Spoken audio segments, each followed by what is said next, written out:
Muy buenos días, estimados alumnos. Me presento, soy el maestro Rafael Hernández Fernández. Bienvenidos a la tercera sesión de química.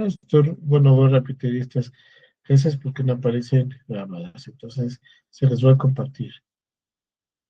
Bienvenidos, les voy a compartir ahorita un video.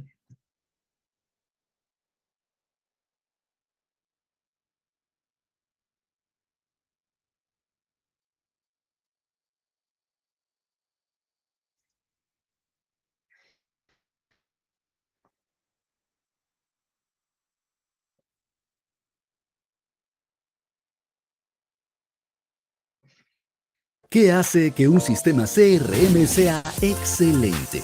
Bueno, no debería ser muy costoso. Bueno, querido estudiante, recibe una cordial bienvenida y espero que estés deseoso de aprender de una forma muy fácil y muy sencilla un nuevo conocimiento de la química. Recuerda de que estamos en unas clases, en una sucesión de 5 videos. Hoy vamos a hablar acerca de lo que son los estados de la materia y los cambios de estado de la materia. Recuerda que en el primer video hablamos acerca de cómo se clasificaba la materia. En el tercero, después de este, los enlaces los puedes encontrar en la descripción de este video. Hablaremos acerca de cuáles son los métodos de separación de mezclas. En el cuarto video hablaremos de las propiedades físicas y químicas de la materia. Y en el último video hablaremos de la densidad, lo que es la densidad, la masa, el volumen, y hablaremos del peso, de cómo calcularlos. Pero hoy nos vamos a centrar en lo que son los estados de la materia y los cambios de estado de la materia. Resulta que nosotros conocemos 3 estados fundamentales de la materia: el estado sólido, el estado líquido y el estado gaseoso. Hay un cuarto estado que no es muy conocido, pero vale la pena que lo conozcamos el día de hoy, y es el estado plasma. Sin embargo, para poder comprender estos 4 estados, es importante que hagamos un estudio tanto de lo macro como de lo micro. Recuerde que lo macro es aquello que nosotros podemos ver, y lo micro es aquello que no podemos ver. Sin embargo, lo macro, o sea, lo que se puede ver, depende mucho de algunos factores que no se pueden ver, que son microscópicos. Entonces, empecemos. El estado sólido. Desde el punto de vista macro, es decir, en lo que se puede ver, el estado sólido se caracteriza ¿por qué? Porque tiene una forma y tiene un volumen definido. Esto es el estado sólido. Este material es un sólido. Y como usted nota, forma y tiene un volumen definido. Esa es la característica de los sólidos. ¿Cómo es un estado sólido desde el punto de vista micro? Y eso nos va a ayudar a entender por qué estas características. Las partículas que forman al estado sólido y a todos los estados de la materia, siempre en cualquier material, nos vamos a encontrar con 2 tipos de fuerzas. Hay unas fuerzas que se llaman fuerzas de cohesión, y son las fuerzas que intentan que una partícula esté pegada de la otra. Eso se llaman fuerzas de cohesión, que tratan de mantener las partículas unidas.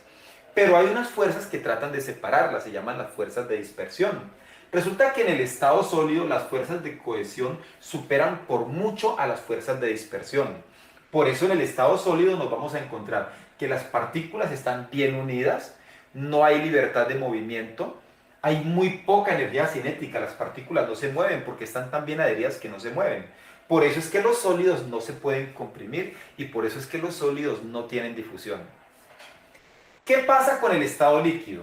Desde el punto de vista macro, ellos tienen un volumen definido. Acá tenemos un vaso con un líquido, con agua. Entonces, en este caso, mire que el volumen es definido.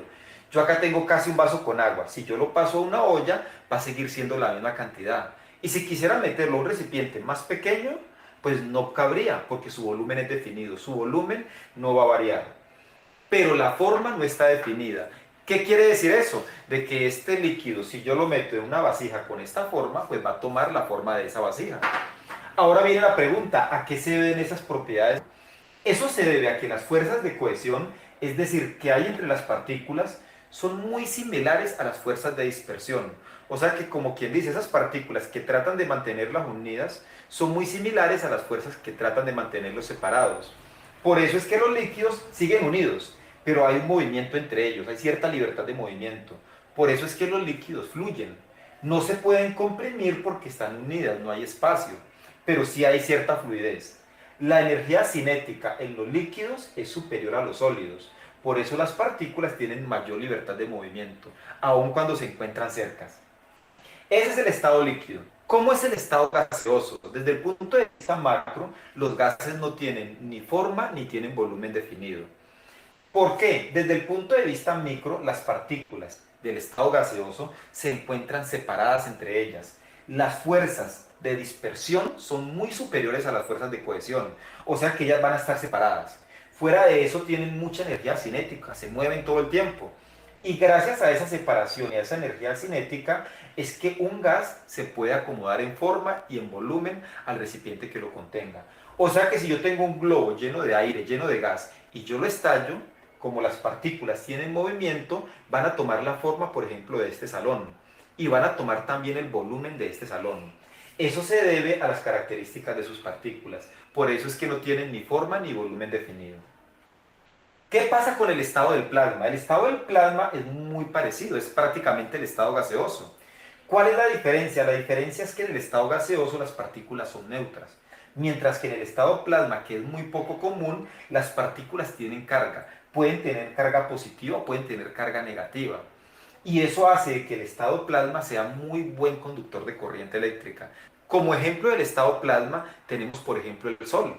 Por las altas temperaturas, las partículas que forman el Sol, los átomos que forman el Sol, están ionizados, o sea, tienen cargas positivas y negativas. Por eso el Sol se encuentra en el estado plasma. Ahora vamos a hablar acerca de los cambios de estado de la materia. Resulta que el estado de la materia, si es un gas, si es un líquido, si es un sólido, va a depender mucho de la temperatura en la que se encuentre la sustancia. Por ejemplo, el agua. Si el agua nos encontramos a temperatura ambiente, como en este momento, se encontrará en estado líquido. Si la meto en la nevera, cambiará al estado sólido. Pero si la pongo en la estufa, si la pongo en la cocina a calentar, puede cambiar al estado gaseoso. O sea que los cambios de estado de la materia van a depender mucho de factores como la temperatura, pero también se va a dar cuenta usted que también depende mucho de la presión. Entonces, vamos a hablar de los cambios de estado de la materia y vamos a conocer cada uno de los cambios de estado de la materia por medio de este diagrama. Lo que aparece en rojo aumentamos la temperatura y lo que aparece en azul es cuando disminuimos la temperatura. En la parte de abajo aparece la misma descripción para que tal vez lo pueda comprender mejor. Entonces hablemos de los cambios de estado. Supongamos que yo tengo un sólido, por ejemplo puede ser una chocolatina, una barra de chocolatina o un pedazo de hielo. Si yo a ese sólido le aumento la temperatura, pongo esa chocolatina en una olla, o ese hielo lo saco de la nevera, al sacarlo de la nevera le estoy aumentando la temperatura, porque la temperatura afuera es superior a la de la nevera. Si yo a un sólido le aumento la temperatura, ¿qué va a pasar con él? Él va a cambiar al estado líquido. ¿A qué se debe eso? A que las moléculas de ese sólido, al calentarlas, toman energía cinética, empiezan a moverse. Y al moverse, van a pasar al estado líquido. Porque en el estado líquido hay más energía cinética, hay más movimiento. Recuerde que la energía cinética es la energía del movimiento. Ese cambio de estado recibe el nombre de fusión y se da por un aumento de la temperatura. Si yo ese líquido empiezo a calentarlo, si yo ese líquido lo caliento, le voy a dar más energía cinética todavía a sus moléculas, más movimiento. Y al haber más energía cinética, las moléculas van a empezar a separarse. O sea que mi líquido ya no va a ser líquido. Si las moléculas se separan, entonces vamos a cambiar del estado líquido al estado gaseoso. Cuando el líquido se convierte en un gas, a ese cambio de estado se le conoce como evaporación o ebullición. ¿Cuándo es evaporación? Cuando es superficial. Por ejemplo, cuando hay un charco de agua y ese charco de agua se evapora con la ayuda del sol, es superficial. A eso se le llama evaporación. Cuando se hace por calentamiento brusco, pongo una olla con agua, la pongo en la estufa y empiezo a meterle calor, entonces la presión del líquido internamente aumenta y al aumentar se forman burbujas. Ahí cuando empiezan a formarse en esas burbujas se dice que el líquido está haciendo ebullición y básicamente también estamos pasando del estado líquido al estado gaseoso. ¿Qué ocurre, por ejemplo, viniendo acá, qué ocurre, por ejemplo, si a ese líquido, en lugar de aumentarle la temperatura, le disminuyo la temperatura? Si le disminuyo la temperatura, entonces vamos a tener un cambio de estado que se llama solidificación. El líquido se volverá sólido. Esas partículas que estaban inquietas, al bajarle la temperatura, ahora se empiezan a acercar más. Empiezan a perder energía cinética hasta que se quedan quietas, se congelan. A ese cambio se le llama solidificación. Si yo tengo un gas y a ese gas le bajo la temperatura, entonces las partículas empezarán también a agruparse, ¿sí notan? Se empezarán a agrupar y pasarán del estado gaseoso, pasarán al estado líquido. No es lo mismo decir I have hungry que I am hungry. No es lo mismo decir I am boring que I am bored. A eso se le llama condensación y ocurre cuando se baja la temperatura. Eso pasa, por ejemplo, cuando se evapora el agua. Cuando llega a las nubes, allá en las nubes se encuentra el gas que subió, se encuentra con una temperatura más baja. Así que las partículas de gas, de agua, empiezan a agruparse y empiezan a cambiar del estado gaseoso al estado líquido. También ocurre, por ejemplo, cuando yo empiezo a hervir agua. Resulta que el vapor sube y tan pronto cuando se encuentra con la tapa, ese vapor de agua empieza a condensarse, empieza a pasar al estado líquido, eso es condensación. O cuando saco una botella, por ejemplo, fría de la nevera y la pongo afuera. Las moléculas que están afuera de gas, al sentir la temperatura baja, entonces se condensan, se vuelven líquidas nuevamente. Uno dice equivocadamente que está sudando la botella, pero no, es que las partículas de gas que están por fuera empiezan a condensarse en alrededor de la botella que tiene una temperatura más baja. Eso se llama condensación. La condensación también se puede hablar en términos de licuación. ¿Qué es la licuación o cuándo se da la licuación? La licuación también es pasar de gas a líquido. La diferencia es que no va a ser por una disminución de la temperatura, sino que va a ser por un aumento de la presión. Entonces, si yo cojo este gas y le aumento la presión, acerco las moléculas. Al acercarlas, van a pasar al estado líquido. A eso se le llama licuación de un gas. Pasa mucho, por ejemplo, cuando se mete el nitrógeno o el oxígeno en una pipa. Entonces se empieza a meter, a meter. A medida que usted va metiendo gas allí, va subiendo la presión, va aumentando la presión interna dentro de la pipa. Al aumentar la presión, entonces ese gas va a cambiar de estado, va a cambiar al estado líquido y se llama licuación. ¿Qué pasa cuando un sólido se vuelve directamente gas? A ese cambio de estado se le conoce como sublimación. Entonces, cuando hay un cambio brusco en la temperatura, el cambio de estado recibe el nombre de sublimación. El sólido se vuelve gas. Pasa mucho con el hielo seco. El hielo seco no es como el hielo que conocemos, que está hecho de agua. El hielo seco está hecho de dióxido de carbono. Entonces, si yo saco un pedazo de dióxido de carbono del lugar donde está, ese cambio para él es tan brusco que ni siquiera alcanza a volverse líquido para luego volverse gas. Directamente de ser un sólido se va a volver un gas. Eso se llama sublimación. Cuando pasa al contrario, cuando el gas se enfría de una forma brusca, no alcanza ni siquiera a convertirse en un líquido, sino que automáticamente se vuelve en un sólido. A eso se le llama sublimación inversa. Eso ocurre en algunos países donde cae nieve. El agua sube en forma de vapor, pero resulta que antes de condensarse y volverse líquido, se cristaliza, se vuelve sólido inmediatamente y se forman los cristales de nieve. Eso se le llama sublimación inversa. Bueno, ya aprendimos entonces los estados de la materia, los fundamentales, el sólido, el líquido y el gaseoso, y aprendimos un nuevo estado, el estado del plasma. Aprendimos los cambios de estados de la materia, qué es una fusión, qué es una solidificación, qué es una evaporación, una condensación o una licuación, qué es una sublimación y una sublimación inversa. Y vimos cuáles son los factores que hacen que hayan cambios de estado. Espero que la clase haya sido de su agrado, que les haya gustado. No olviden comentar y compartir este video con otras personas y pues darme un me gusta. Creo que vale la pena. Espero que la siguiente clase también les interese, también les guste mucho. Ahí vamos a hablar de los métodos de separación de mezclas, que es la decantación, la filtración, que es la destilación. Eso lo aprenderemos en la siguiente clase. Entonces, te espero allí.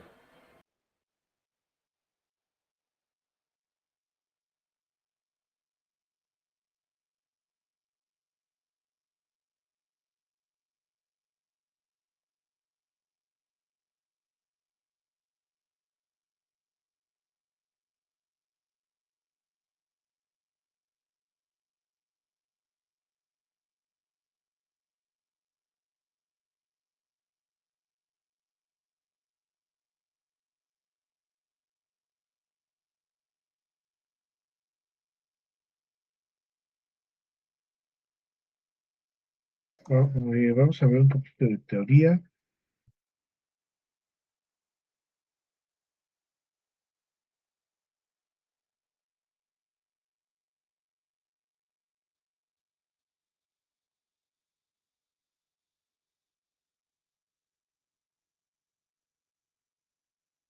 Dice, definición, tiene forma, características de sólidos, líquidos y gases. En el video se los compartí. Y si tiene forma y volumen definido, sus partículas están muy unidas y solo viven en su... Por ejemplo, un cubito de hielo mantiene su forma aunque los cambios de recipiente. Dice, definición tiene volumen definido, pero no forma fija, ya que adoptan la forma del recipiente, ya que los contenidos son partículas más separadas que los sólidos y se mueven libremente. Ejemplo, el agua forma el vaso, pero su volumen en cantidad no cambia. Los gases, dice, no tienen forma ni volumen definido, sus partículas están muy separadas y se mueven rápidamente en todas las direcciones. Ejemplo, el aire se expande para llenar el espacio dentro de un globo.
Voy a dormir.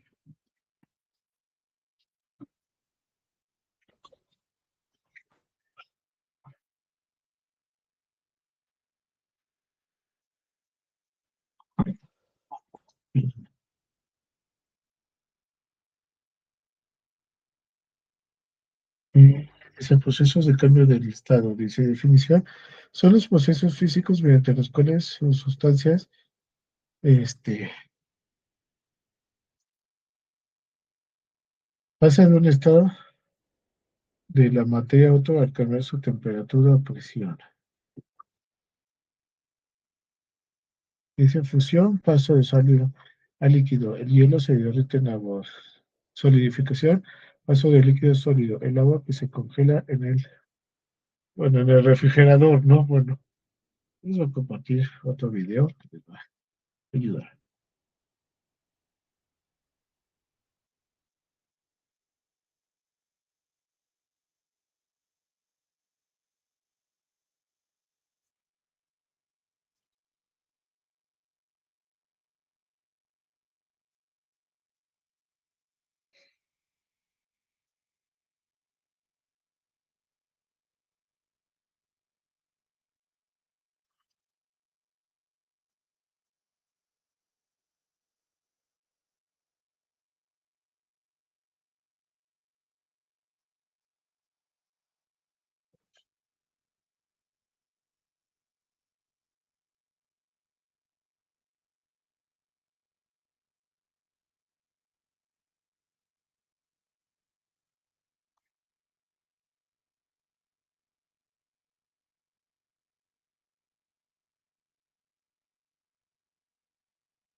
¿Quieres empezar una carrera en tecnología, pero no puedes porque trabajas tiempo completo? Puedes estudiar a tiempo parcial.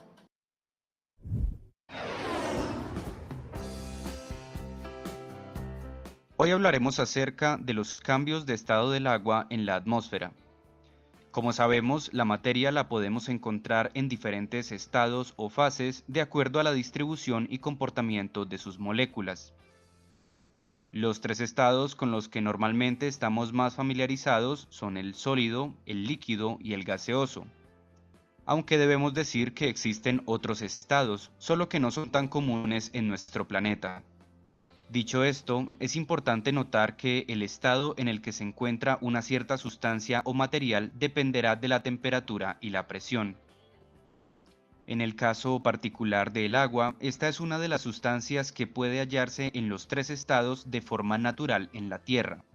Es decir, que lo podemos encontrar en estado sólido, en forma de hielo, en estado líquido, en forma de agua, o en estado gaseoso, en forma de vapor de agua. En estos tres casos, la composición molecular sigue siendo la misma, es decir, H2O. Lo único que cambia es la distribución y el comportamiento de esas moléculas. En el caso del estado sólido tenemos una estructura molecular bastante rígida, donde las moléculas no pueden moverse libremente. En el estado líquido, las moléculas pueden moverse con un cierto grado de libertad. Y finalmente, en el estado gaseoso tenemos unas moléculas que se pueden mover mucho más libremente. Ahora, como podemos observar en este ejemplo, podemos encontrar el agua en cualquiera de los tres estados de forma natural, en forma de agua líquida, en forma de hielo o en forma. Y de la misma forma, puede cambiar de un estado a otro bajo ciertas condiciones de presión y temperatura. Esto es lo que llamamos cambios de estado o cambios de fase, lo cual está bastante relacionado a la energía calorífica. Ahora, cuando le aportamos calor a un cuerpo, lo que normalmente esperamos es que su temperatura aumente. En este caso, ese calor que se utiliza para aumentar la temperatura de una sustancia o material se conoce como calor sensible. Sin embargo, ese calor que se le aporta al cuerpo también puede ser utilizado para cambiar de estado en lugar de aumentar su temperatura. A este calor utilizado para cambiar de estado se le conoce como calor latente. Podemos entonces decir que el calor latente es el calor que es liberado o absorbido por un cuerpo o sustancia durante un cambio de estado, manteniendo la temperatura constante. Por ejemplo, el cambio de estado sólido a estado líquido se denomina fusión. Para que este proceso se lleve a cabo se necesita calor, es decir, en este caso calor latente, ya que ese calor está siendo utilizado para cambiar del estado sólido al estado líquido en lugar de aumentar la temperatura. De la misma forma, el cambio de estado líquido a estado gaseoso se denomina evaporación. Y para que este proceso ocurra también se requiere un aporte de energía, es decir, en este caso, un aporte de calor latente. Ahora, los ejemplos que hemos visto hasta ahora constituyen un cambio de un estado de menor energía, que es el estado sólido, a un estado de mayor energía, que es el estado gaseoso. Es por esto que es lógico que se necesite aportar calor para que se produzcan estos cambios de estado. Sin embargo, también se pueden producir los cambios de estado en sentido opuesto. Por ejemplo, el cambio de estado gaseoso a estado líquido se conoce como condensación. Y en este caso, ya que estamos pasando de un estado de mayor energía, que es gaseoso, a uno de menor energía, que es líquido, para que se produzca este cambio de estado se necesita liberar energía, en este caso en forma de calor latente. Es decir, que en este caso la energía que se está liberando se está utilizando para cambiar del estado gaseoso al estado líquido, no para reducir la temperatura de la sustancia. Y de la misma forma, para pasar de estado líquido a estado sólido, el proceso se conoce como solidificación. Se requiere liberar calor latente al ambiente, ya que nuevamente estamos pasando de un estado de mayor energía que es líquido a uno de menor energía que es sólido. En resumen entonces, podemos decir que el calor latente es energía que se utiliza para cambiar de un estado a otro, en lugar de ser utilizado para cambiar la temperatura, y este puede ser absorbido o liberado dependiendo del proceso que estemos analizando. En este orden de ideas, analicemos la siguiente situación. Supongamos que tenemos un cubo de hielo con una temperatura de menos 30 grados centígrados y empezamos a aportarle calor. En este caso, inicialmente, la temperatura aumentará debido al aporte de calor hasta alcanzar los 0 grados centígrados. Aquí entonces estamos hablando de calor sensible, ya que es calor que se está utilizando para aumentar la temperatura del material o sustancia.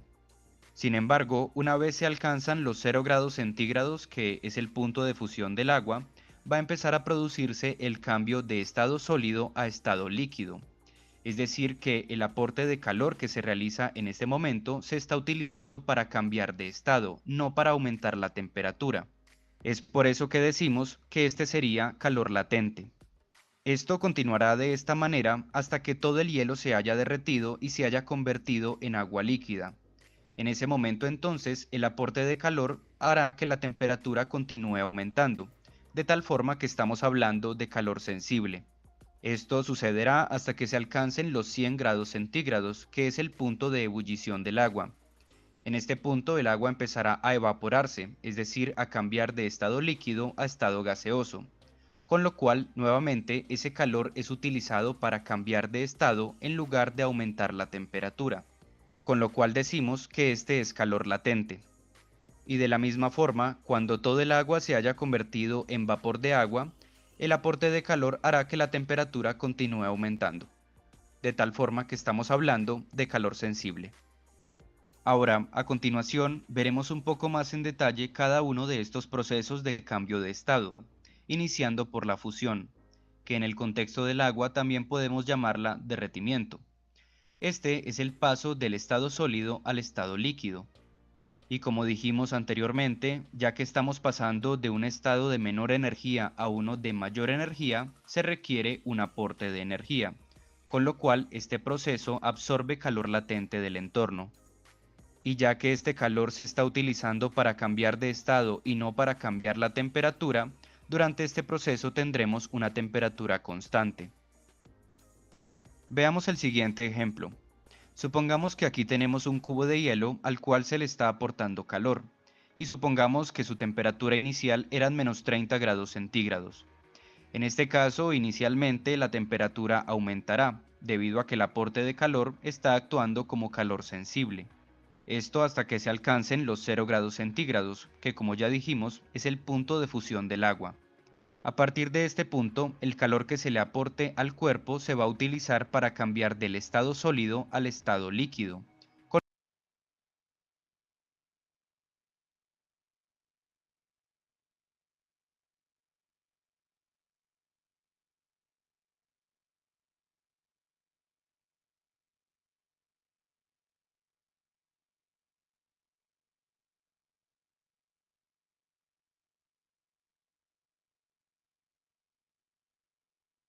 Con lo cual decimos que es calor latente. Esto sucederá hasta que se derrita todo el hielo y se convierta en agua líquida, donde nuevamente tendremos el calor sensible que aumentará la temperatura. Dicho esto, pasemos con el siguiente proceso, la evaporación, también conocida como vaporización. Este es el paso del estado líquido al estado gaseoso, y nuevamente se requiere un aporte de energía, es decir,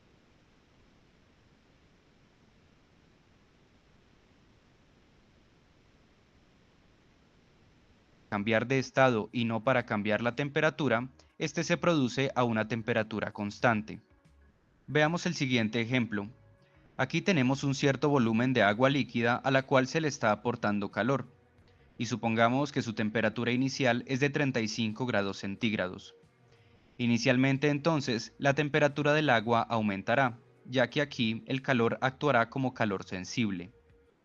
Esto sucederá hasta que se alcancen los 100 grados centígrados, que es el punto de ebullición del agua. A partir de este punto, el calor que se le aporte al agua va a ser utilizado para cambiarla al estado gaseoso, y por lo tanto decimos que es calor latente. Esto hasta que se evapore todo el agua, donde nuevamente tendremos calor sensible que aumentará la temperatura. Ahora, algo importante a tener en cuenta con respecto al punto de ebullición del agua es que este depende en gran parte de la presión. Y es que bajo condiciones de presión estándar a nivel del mar, el punto de ebullición del agua es de 100 grados centígrados. Sin embargo, si tenemos una menor presión, como por ejemplo en la cima del monte Everest, vamos a tener un menor punto de ebullición, en este caso cercano a los 85 grados centígrados. Y de forma contraria, si tenemos mayor presión, como es el caso de las ollas a presión, el punto de ebullición del agua aumentará hasta los 120 grados centígrados.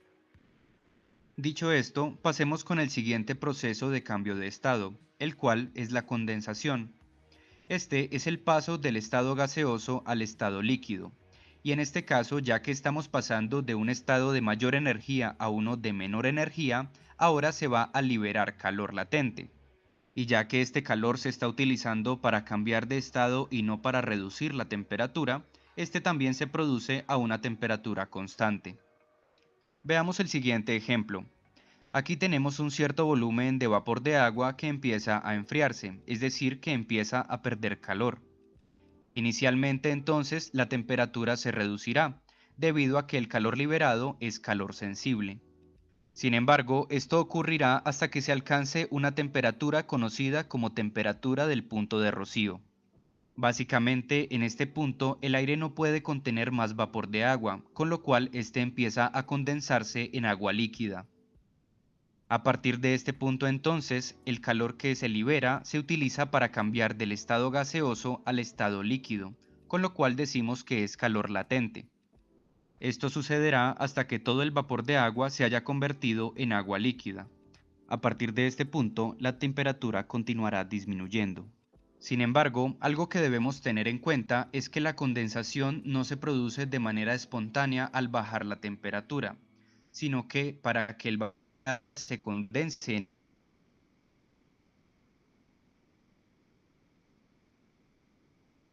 en agua líquida, donde justamente el vapor de agua se condensa en agua líquida sobre esa superficie, no en el aire como tal. Sin embargo, el aire sí puede contener algunas partículas conocidas como núcleos de condensación. Estos son pequeñas partículas sólidas en suspensión en la atmósfera, a partir de las cuales se puede producir la condensación del vapor de agua. Estas pueden consistir en polvo, sal, arena, humo, entre otros. En otras palabras, entonces, para que se produzca condensación en la atmósfera, se requiere que el vapor de agua se encuentre a la temperatura del punto de rocío y hayan núcleos de condensación presentes. De esta forma se puede llevar a cabo el cambio de estado gaseoso a estado líquido. Y algo importante a notar aquí es que si no hay núcleos de condensación presentes, el agua permanecerá en estado gaseoso incluso si la temperatura se reduce por debajo del punto de rocío. Ahora, es importante notar que los procesos de evaporación y condensación pueden producirse simultáneamente en un rango amplio de temperatura, lo que significa que, por ejemplo, sobre la superficie del mar con una temperatura de 25 grados centígrados, el agua puede evaporarse y condensarse al mismo tiempo. Sin embargo, como ya dijimos, el aire tiene un límite de vapor de agua que puede contener, y cuando se alcanza ese límite, decimos que el aire está saturado. Pero esto lo veremos un poco más en detalle en el siguiente video acerca de la humedad y la saturación. Pasemos ahora con el siguiente proceso de cambio de estado, que es la solidificación, o en el contexto del agua, la congelación. Este es el paso del estado líquido al estado sólido. Y como sabemos, ya que estamos cambiando de un estado de mayor energía a uno de menor energía, aquí se libera calor latente al entorno, con lo cual la temperatura permanece constante durante el cambio de estado. Veamos el siguiente ejemplo. Supongamos que aquí tenemos un cierto volumen de agua con una temperatura inicial de 30 grados que empieza a enfriarse. Aquí, inicialmente, la temperatura se reducirá, ya que el calor que se pierde es calor sensible. Esto sucederá hasta que se alcance el punto de congelación del agua, que son 0 grados centígrados. A partir de aquí, el calor que se libere se va a utilizar para cambiar del estado líquido al estado sólido, con lo cual decimos que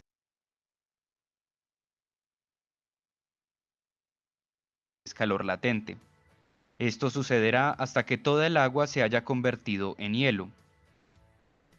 Ahora, al igual que sucedía con la condensación, la solidificación no se produce de manera espontánea al bajar la temperatura. Y es que para que el agua líquida se solidifique en forma de hielo, se requiere una superficie donde se pueda producir ese cambio de estado, como podemos observar en estos ejemplos. Sin embargo, el aire puede contener pequeñas partículas conocidas como núcleos de congelación, y al igual que los núcleos de condensación, estas son pequeñas partículas sólidas en suspensión en la atmósfera, a partir de las cuales se puede producir la solidificación del agua líquida. My name is Munzir Dale. I'm a professor of electrical engineering and computer science at MIT. The partnership that we have with professional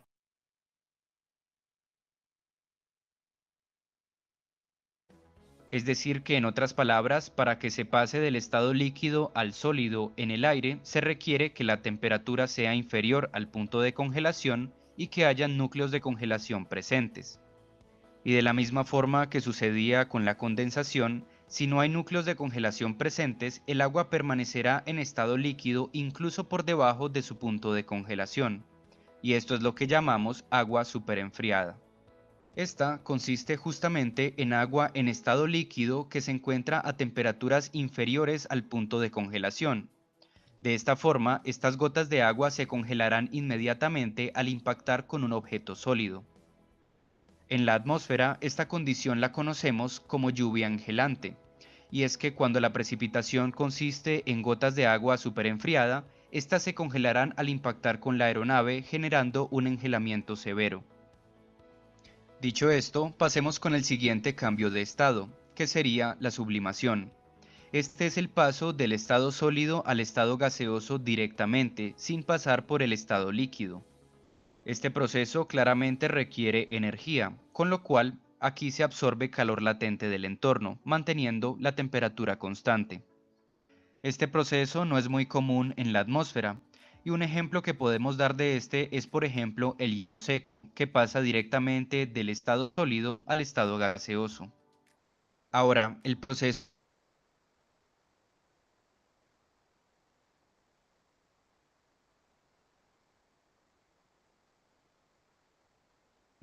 y este es el paso del estado gaseoso al estado sólido. Durante este proceso se libera calor latente al entorno manteniendo la temperatura constante. Este proceso lo podemos encontrar en la naturaleza cuando el vapor de agua se sublima directamente en forma de escarcha.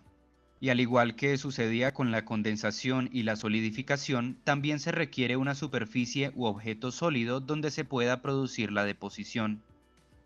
Dicho esto, aquí tenemos un pequeño resumen de los procesos que hemos estado analizando. Los que se encuentran marcados en color azul corresponden a los procesos en los cuales se cede calor latente al ambiente, mientras que los que están marcados en color rojo corresponden a los procesos en los cuales se absorbe calor latente del ambiente. De la misma forma, los procesos en color azul son los que requieren también una superficie u objeto sólido en los cuales se puedan llevar a cabo. Espero que la información de este video te haya resultado útil. Si fue De todas maneras, bueno, les voy a compartir bueno, no sé qué le pasó a la sesión 3 que estoy grabando, y bueno, ya también vimos esa vez, bueno, les voy a compartir la tarea de la unidad 1 a la 5. Y te estoy haciendo la repetición de, bueno, de esta como cápsula tutorial de la clase número 3.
¿Qué tal amigos? ¿Cómo están?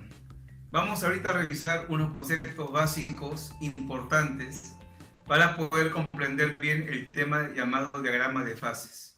Un tema importante, un tema no tan difícil, pero que sí requiere manejar bases teóricas. Estamos empezando ahora. Bien, así que repáselo, anote los aspectos, las diferencias que estoy planteando entre los cambios que sufre la materia y lo va a entender y hay ejemplos prácticos que he mencionado ahorita en este video. No hay un orden quizás establecido en las clases, estoy tomando temas de repente anteriores para reforzarlos, haciendo otros que dejé en el camino, ya, pero vamos a nivelarlos poco a poco, ¿bien? Ya la idea es estar avanzando a hacer algo. El día de hoy quise hacer este tema, así que y estamos conversando sobre muchas cosas de la química. Para poder entender mejor la parte de la clase, vamos a recordar algún aspecto de materia importante. Como sabemos, los estados principales de la materia que nosotros manejamos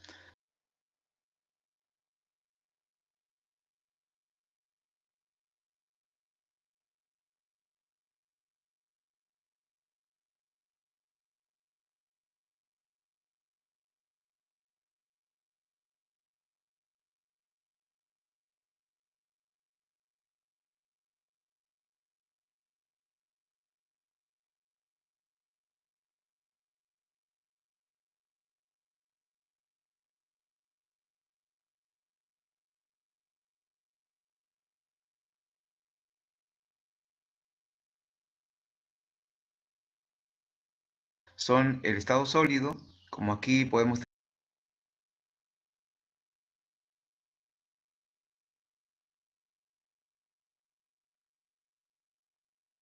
tener un poco de hielo, el estado líquido, ya el agua en su estado ambiental, que es justo la fase líquida, y ahora tenemos aquí a las sustancias en forma de gas. Estos son los estados físicos principales. Hay otros más que no es motivo de estudio para el nivel preuniversitario.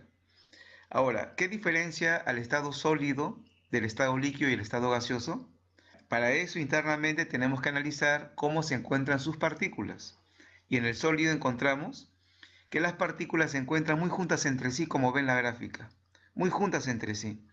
Casi no hay espacio entre ellas. Por eso un sólido no se puede comprimir. Es bastante fuerte la unión, la cohesión entre las moléculas. En el estado líquido, si bien es cierto, también hay una distancia pequeña entre las partículas que están dentro y hay un poquito más. Y la gran diferencia con respecto al estado sólido, que aquí en el líquido ya va a haber movimiento. Va a haber movimiento porque si usted el agua lo derrama en la mesa o en el suelo, avanza el agua, no se queda en su lugar. Acá ya hay movimiento molecular. Acá esa es la diferencia. Y en el estado gaseoso, ahí tenemos a las moléculas más distanciadas entre sí y con mucha mayor agitación. Caso del aire, caso del gas que se libera del balón que tenemos en la cocina, etcétera, etcétera. Entonces acá tenemos los tres estados principales de la materia. También recordamos que es posible la conversión del estado sólido al estado líquido, del líquido al gas y viceversa, ¿no? También del sólido al gas, etcétera. Acá se puede hacer conversiones, cambios de estado físico. A ver, veamos. ¿Qué debe pasar para que un sólido se convierta ahora en líquido? Debemos hacer que sus moléculas que estaban ¿no? bien ordenadas, ahora estén desordenadas, porque van a adquirir movimiento. Eso es lo principal, darle más movimiento a las moléculas del sólido. ¿Y cómo se logra eso? Todos sabemos que requerimos, exacto, calor. Uno le suministra calor al sólido, esa energía calorífica la ganan las moléculas, se agitan más, ¿no? Aumenta su energía cinética y se vuelve de esta manera. ¿Cómo hacemos que un líquido ahora se vuelva gas? Claro, en la casa lo hacemos, cuando el agua hierve, ¿no? Y lo llevamos a la cocina, también le damos energía y esas moléculas se mueven más rápido y pasan al estado gaseoso. Entonces, acá la temperatura es un papel clave para hacer el cambio de estado físico. ¿Bien? ¿Y los nombres cómo son? A ver, el primer caso, de sólido a líquido se denominaba, muchachos, fusión. Se está derritiendo el sólido, es una fusión. Lo contrario, pasar de líquido a sólido ya se llama solidificación, como cuando se vuelve sólido nuestro refresco en el refrigerador. Otro cambio es la vaporización. Es la forma general de llamar cuando el líquido se convierte en gas.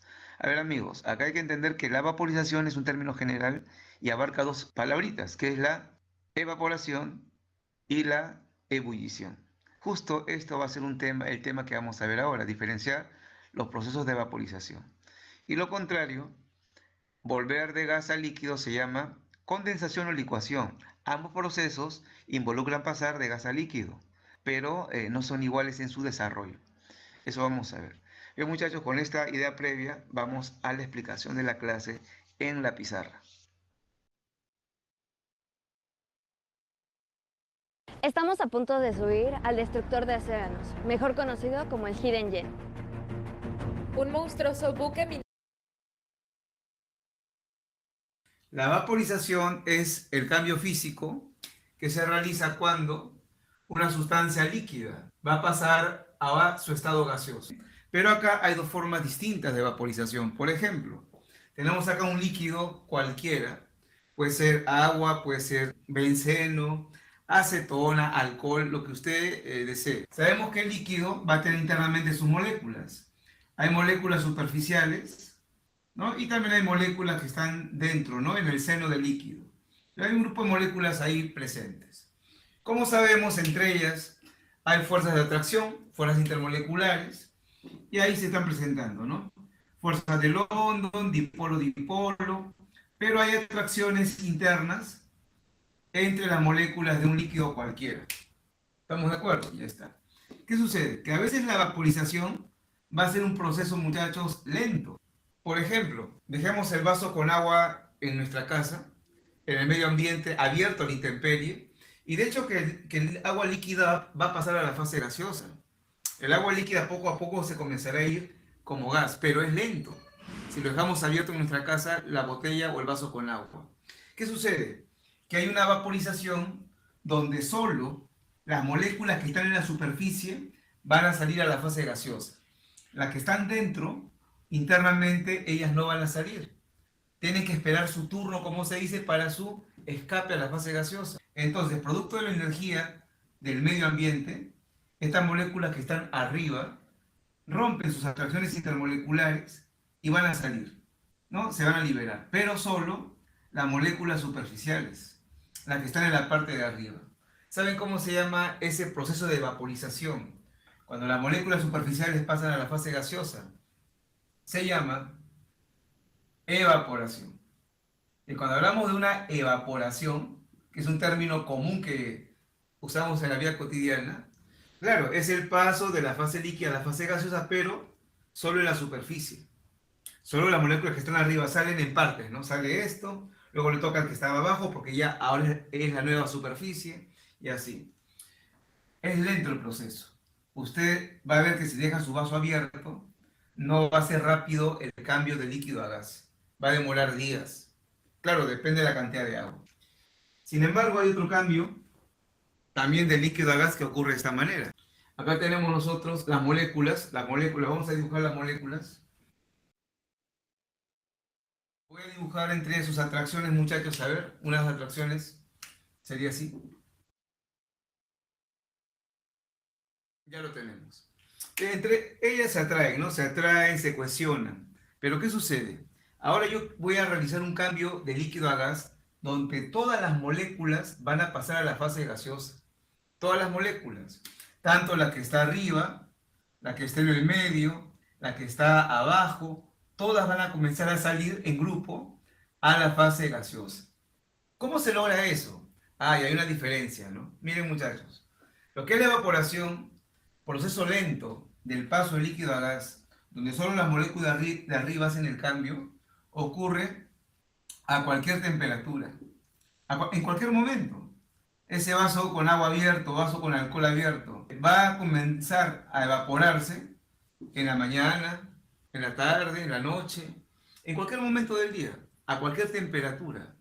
Podría ser a 20 grados centígrados, a 40 grados centígrados, a 50 grados centígrados. Las moléculas de arriba comenzarán a salir.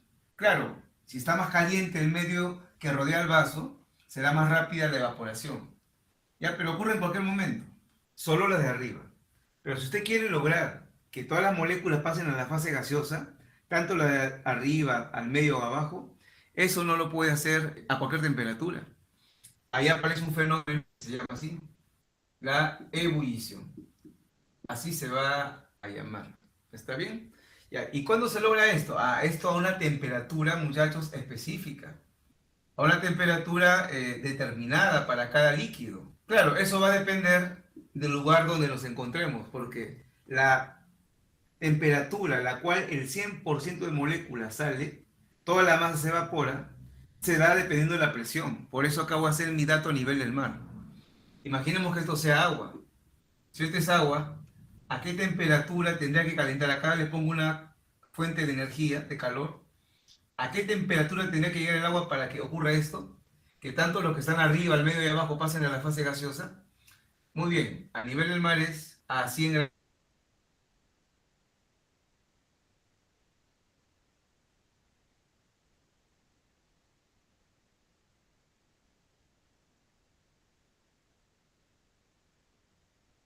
Llamada vaporización.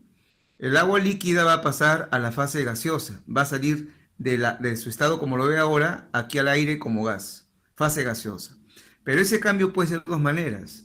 Cuando es evaporación, solo las moléculas que están arriba, ¿no? En la superficie, poco a poco comienzan a salir.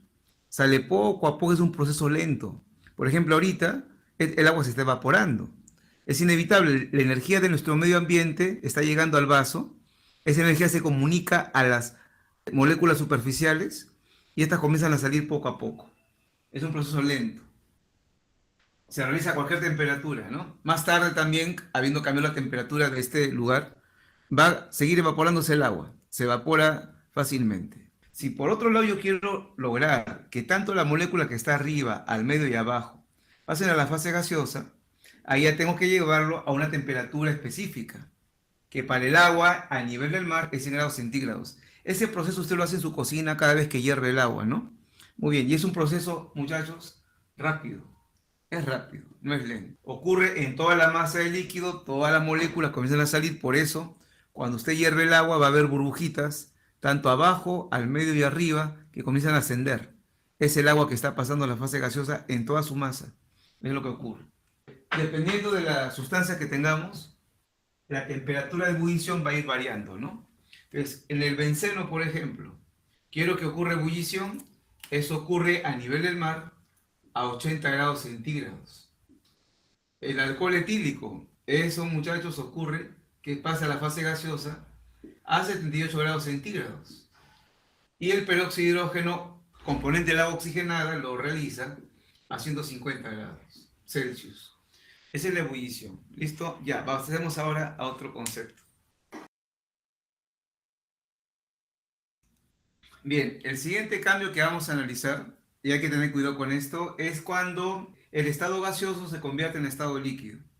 Esto tiene dos denominaciones y vamos a enfocarlo aquí.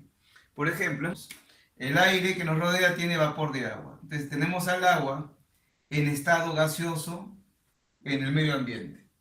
Digamos que estamos en un día de verano, por lo cual esas moléculas de agua de fase gaseosa en el aire están a una temperatura de 25 grados centígrados, o 10, o 30, ya depende del lugar donde se encuentre. Pero ahí tenemos agua en forma de estado gaseoso. ¿Qué sucede? Vamos a sacar del congelador un recipiente que está frío. Digamos que se presenta a la temperatura de 5 grados centígrados. Lo hemos sacado del congelador de la refrigeradora. ¿Qué sucede?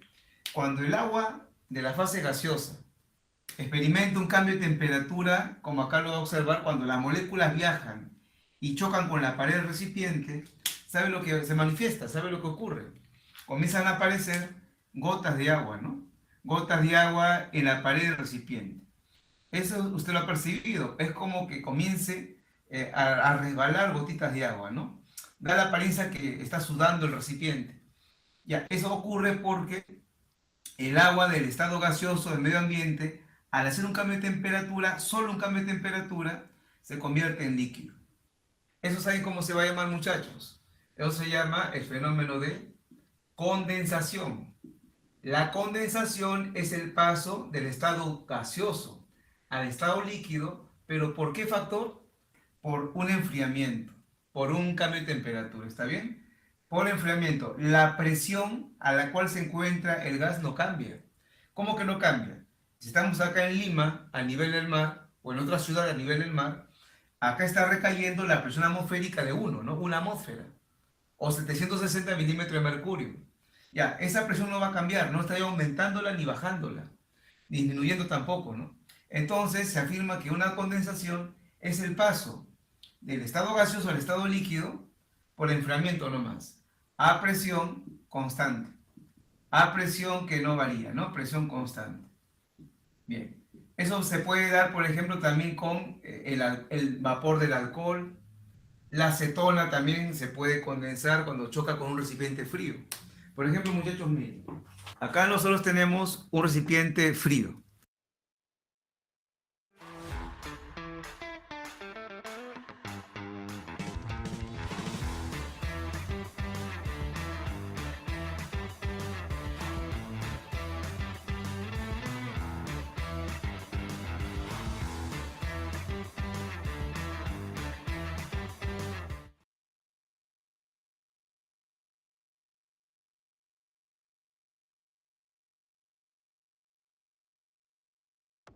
Él no lo sabe, pero cuando se gradúe de Universidad IEU estará diseñando videojuegos. ¿Quién? ¿Yo? Sí, tú. Miren, está con hielo. Es un recipiente que está a baja temperatura. El vapor de agua ha chocado con ese recipiente frío y mire lo que ha aparecido, ¿no? Agua líquida. Esa es la condensación. ¿Estamos de acuerdo? Cuando por un cambio de temperatura, la presión no está variando del sistema, la presión del vapor es la atmosférica, no cambia. Por un simple enfriamiento, comienza a aparecer agua líquida. Y está viendo acá que se llena de agua, ahí lo tenemos. Ya. Esa es una condensación. Fácil de observar, fácil de ver, de forma cotidiana lo tenemos en nuestro día a día. Por otro lado, hay otro proceso en el cual el estado gaseoso se vuelve líquido, pero no de esta manera. Claro, esta transformación de estado gaseoso a estado líquido no lo hacen todas las sustancias que nos rodean. Por ejemplo, el oxígeno que está aquí en el medio ambiente, por un cambio de temperatura, un enfriamiento nada más, no se va a convertir en líquido. Ahí tiene que haber otro factor más. Entonces vamos, por ejemplo, con este caso. Digamos que en este recipiente cerrado con émbolo, la tapa puede bajar, puede subir. Tenemos a un gas que es el metano. ¿Se acuerdan la composición del metano cuál es? Muy bien, es el CH4. Es el metano. Entonces acá tenemos cada una de estas partículas, son moléculas de metano. Tenemos un montón. ¿Qué sucede? Las moléculas están moviéndose de forma incesante, desordenada, caótica, golpean la pared, también entre ellas van a chocar, es un movimiento muy desordenado. Entonces, ¿cómo van a lograr que estas moléculas se conviertan en estado líquido? Debo entender que en el estado líquido las moléculas ya no están así moviéndose rápidamente. En estado líquido las moléculas se encuentran más lentas, se mueven pero más lentas y además están más juntas. El estado gaseoso es el estado de mayor separación de moléculas. Se mueven al azar, desordenado. Y en estado líquido ya están más quietas y están más cerca entre sí. Entonces tengo que lograr eso, que estas moléculas se agrupen más y además se muevan más lentamente. Ahora, ellas no quieren agruparse. Esas moléculas no quieren juntarse, quieren estar separadas por su gran energía cinética. Entonces, ahí va a haber un factor importante, muchachos. Lo que voy a hacer acá, para que se muevan más lentamente y se favorezca su agrupación para que se forme el estado líquido, es enfriar. Eso es lo que vamos a enfriar. Es un factor importante el enfriamiento. Pero una cosa más, por enfriamiento y alta presión. Eso vamos a lograr comprimiendo el recipiente. Ahora vamos a hacer poco a poco este proceso. O sea, por una compresión vamos a tener que comprimir al gas.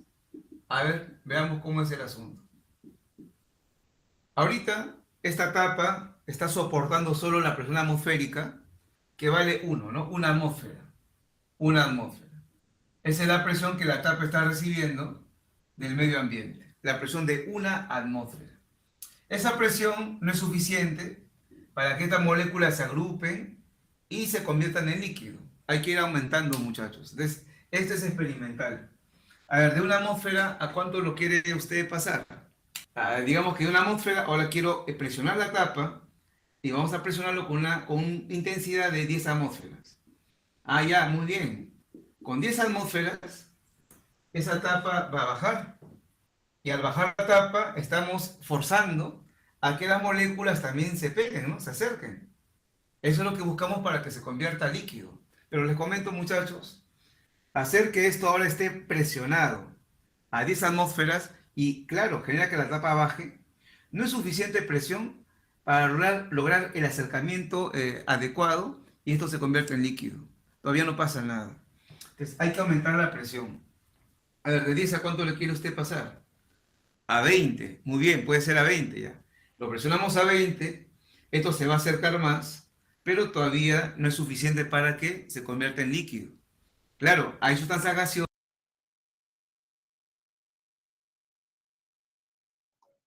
Bueno, con estos tutoriales les voy a ayudar para esta tercera sesión. Me despido, soy el maestro Rafael Hernández Fernández. Saludos a todos.